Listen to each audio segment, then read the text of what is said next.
કંપનીના ગેટ પર ઊભા છે।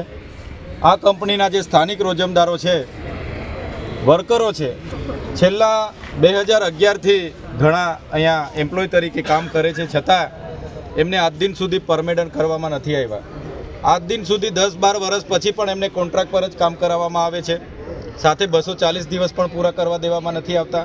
સાથે સેફટી બાબતે પણ ઇસ્યુ હતો અને ઘણા વીમા પોલિસી બાબતે પણ ઇસ્યુ હતો અને સેલરી બાબતે પણ એમની રજૂઆત અમારી સમક્ષ આવી હતી। અને જે આ કંપનીમાં જે કાપડના એક વર્કર જે 6 મશીનો ચલાવી શકે એવી પોઝિશન છે, ત્યાં 8 મશીનો ચલાવવા માટે જ્યારે દબાણ થતું હતું ત્યારે આજે અમે એમના મેનેજમેન્ટ સાથે ચર્ચા કરવા માટે અમે આવ્યા છે।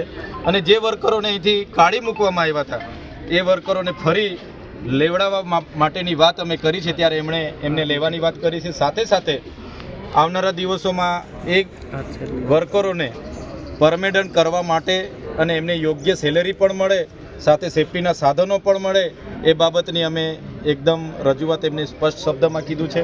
અમે ફરી 5 થી 6 મહિના બાદ ફરી પણ અમે અહીંયા મુલાકાત લઈશું, ત્યારે આવો કોઈ ઇસ્યુ અમારી સામે નહીં આવે એ અમે પૂરી તકેદારી રાખીશું। સાથે સાથે આ તમામ જીઆઈડીસીની જે પણ કંપનીઓ છે એ કંપનીઓના માલિકો આ વિસ્તારમાં 2-4 આગેવાનોને સાચવી લે છે અને એના ઈશારા પર અહીંના રોજમદારોનું શોષણ કરવામાં આવે છે, એમ્પ્લોયનું શોષણ। કંઈ પણ થાય એટલે લોકલ આગેવાનોને જેમને સાચવેલા હોય, જેને આપી મૂકી હોય એવા લોકોનો સંપર્ક કરીને દબાવી દેવાની વાતો ચાલે છે। ત્યારે અમારી પાસે જે પણ કંપનીઓની આવી રજૂઆતો આવશે એ કંપનીઓ પર આવનારા દિવસોમાં અમે જઈશું। આજેથી અમારું કાઉન્ટડાઉન ઝઘડિયા જીઆઈડીસીમાં ચાલુ થયેલું છે।